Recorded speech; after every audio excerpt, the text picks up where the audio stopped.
Hello കൂട്ടുകാരെ, നമുക്കിന്ന് കരിമീൻ ഫ്രൈ ചെയ്താലോ. അപ്പോൾ തക്കാളിക്കൊക്കെ വഴറ്റി നല്ലതായിട്ടൊരു മീൻ ഫ്രൈ കരിമീൻ ഫ്രൈ ആക്കാം. അപ്പം ഞാൻ അതിനായിട്ട് മുളക് പൊടി എടുത്തിട്ടുണ്ട്.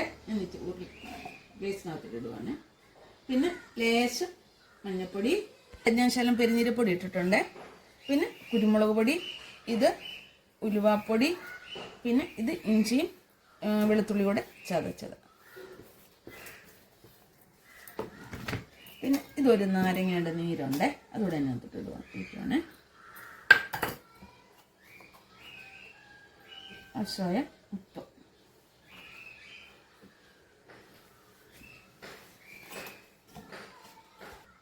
ശകലം എണ്ണ ഒഴിക്കുവാണ്, ഒരു ഇച്ചിരി.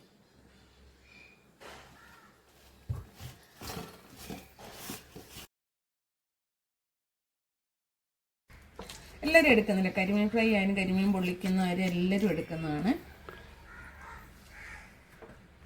5 മിനിറ്റത്തേക്ക് നമുക്ക് ഫ്രിഡ്ജിൽ വെക്കാമെന്നുണ്ടെങ്കിൽ നല്ലതായിട്ട് കേട്ടോ.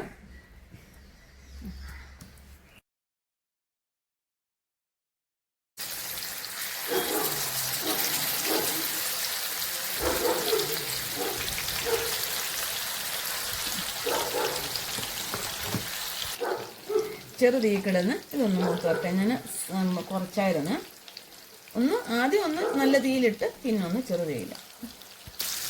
നമുക്ക് മൂത്തൊന്ന് തിരിച്ചിടാം.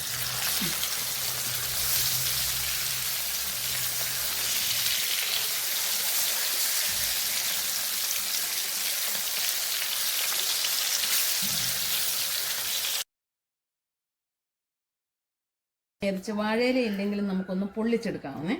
അപ്പം ഞാൻ അതിന് അത് ഗ്രേവി എല്ലാം കളഞ്ഞ്, അല്ലെങ്കിൽ പിന്നെ നമ്മുടെ മസാല കറുത്തിരിക്കും. കാരണം ഒത്തിരി കറുത്തല്ലേ. അപ്പോൾ കൊണ്ട് ഞാൻ അത് കഴുകി വൃത്തിയാക്കിയാണ് ഞാൻ എണ്ണ ഒഴിക്കുവാണ്. എണ്ണ ചൂടായിട്ടുണ്ട്.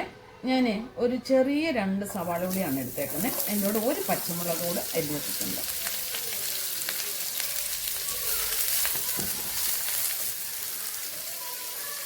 ആവശ്യത്തിനുള്ള ഉപ്പ്.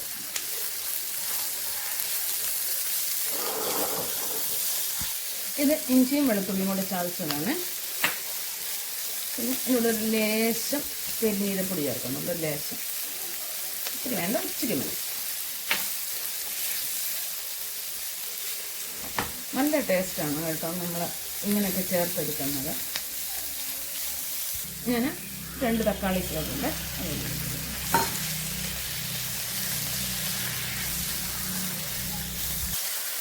നമ്മുടെ തക്കാളിക്ക് സവാള പൊടിയെല്ലാം കൊണ്ടൊന്ന് വഴണ്ടിട്ടുണ്ട്. ഞാനൊരു ശകലം മുളക് പൊടി, ഒത്തിരി നമ്മൾ മുളക് പൊടി ഒക്കെ ഇട്ടല്ല മീൻ വറുത്തേക്കുന്നത്. അപ്പോൾ പിന്നെ ഒത്തിരി എരിവിൻ്റെ ആവശ്യമില്ലല്ലോ.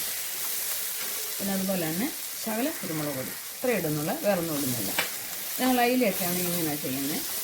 വലിയ അയിലയൊക്കെ കിട്ടുവാണെങ്കിൽ ഞങ്ങളിങ്ങനെ ചെയ്യും. നല്ല ടേസ്റ്റാണ്. നമ്മൾ പൊള്ളിക്കാമെന്ന് പറഞ്ഞാൽ പലതരത്തിൽ നമുക്ക് പൊള്ളിക്കാം. അടുപ്പിനകത്ത് ചാരത്തിൻ്റെ മൂടിയിട്ട് പൊള്ളിക്കാം, ഇതിൽ കുട്ടോത്തിൻ്റെ മണ്ടയ്ക്കിട്ട് പൊള്ളിക്കാം, പിന്നെ കനൽ അങ്ങനെ നമുക്ക് ഒത്തിരി ഐറ്റംസ്. പക്ഷേ ഇതും അതിനേക്കാട്ടും സൂപ്പറാണ് ഇത്. നമ്മുടെ ഗ്രേവി എല്ലാം റെഡി ആയിട്ടുണ്ട്. എന്നിട്ടോട്ട് ശകലം ഉലുവായില ഉണ്ടല്ലോ, ഇച്ചിരി മതി.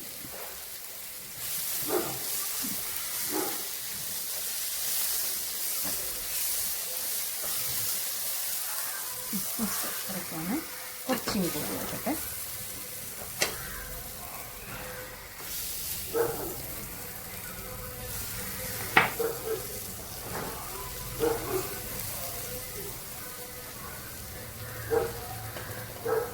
പച്ചക്കറിവേപ്പില ഞാൻ നേരത്തെ ഇടാഞ്ഞത്, ഇങ്ങനെ ഇടുന്നതുകൊണ്ടാണ് ഞാൻ നേരത്തെ കറിവേപ്പില ഇടാഞ്ഞത്.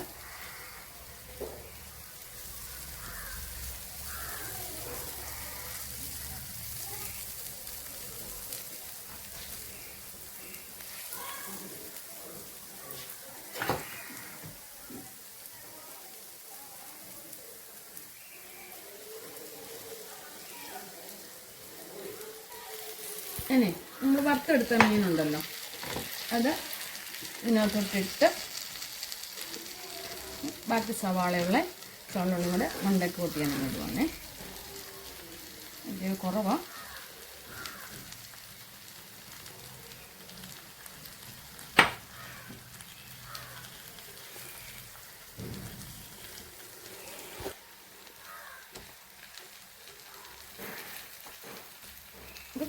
ഗ്രേവി വേണ്ടവർക്ക് ശകലം സവാളയുള്ളിയും തക്കാളിക്കും കൂടെ ഒക്കെ അങ്ങ് എടുത്താൽ മതി. ഇച്ചിരിയാണ് അതിൻ്റെ മണ്ടയ്ക്കോട്ടുന്നത്, ശകലം ഇച്ചിരി വേണ്ട, ഇച്ചിരി വേണ്ട. ഇനി നമുക്ക് ഇത് അടച്ച് വെച്ച് സ്റ്റൗ കുറച്ച് വെച്ചേക്കുവാണ്, അടച്ചു വെക്കുവാണ്. നമ്മുടെ കരിമീൻ റെഡിയാണെന്ന് ഒന്ന് തിരിച്ചിട്ടാൽ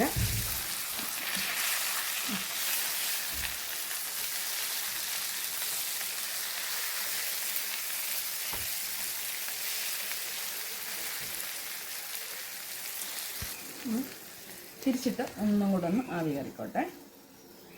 ചെറു തീയാണ്. നമ്മുടെ കരിമീൻ പൊള്ളിച്ച് റെഡി ആയിട്ടുണ്ടെന്ന് തോന്നുന്നു. റെഡി ആയിട്ടുണ്ട്.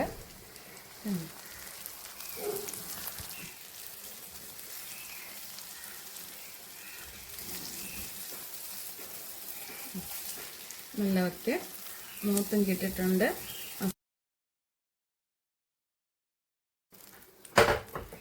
തിന്നാൻ ഭയങ്കര ചൂടാണ്, തിന്നാൻ പറ്റുമെന്ന് എനിക്ക് തോന്നുന്നില്ല.